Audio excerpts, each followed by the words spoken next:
I have witnessed as a lawyer back in my country numerous of cases where parents were using their children as messengers for exchanging hatred notes to each other. Parents that were asking their children to choose with who they would like to live, to manipulate their child in order to estrange it from the other parent, and so many more. Parents are for their children superheroes, and talking bad about them destroys their inside compass that orientate who they are and where they go in life.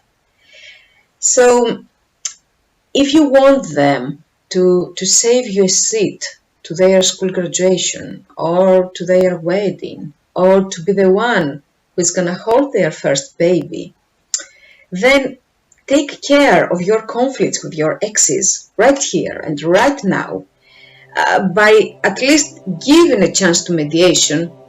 My name is Dimitra Mousioli, and I'm the writer of the book The Elephant That Blows Rainbows, a fairy tale about mediation. The badger and the weasel have a fierce disagreement. The bear intervenes, and together with the tortoise, they become their counsels in the court of the wise owl. Although they wait for hours for their turn to come, in the end, the case fails to be tried, and our animals, the weasel and the badger, are left without any solution in their hands.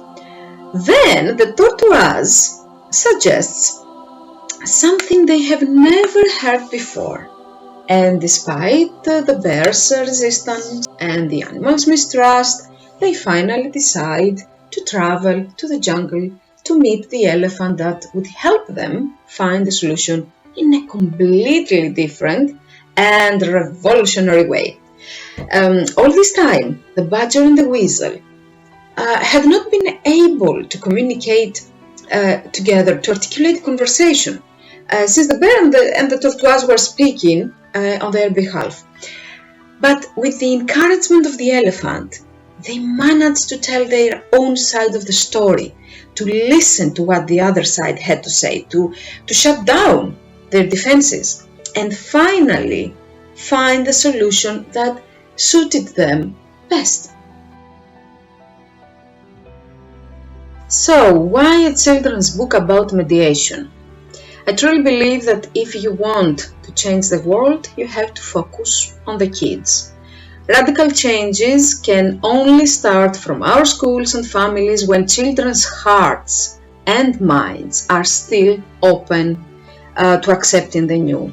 So if mediation becomes a well-known concept to children through school mediation, for example, a program that I love and deeply support, or through fairy tales like this one, then as adults, mediation will be the first stop for resolving any conflict that will arise in their lives, whether it is with their employer, their neighbor, their friend, or their partner. It's much easier to leave it to someone else to decide and then complain when all this fails. In addition, another reason why people are afraid of mediation is that no one has ever taught us how to communicate our needs and feelings in a productive way.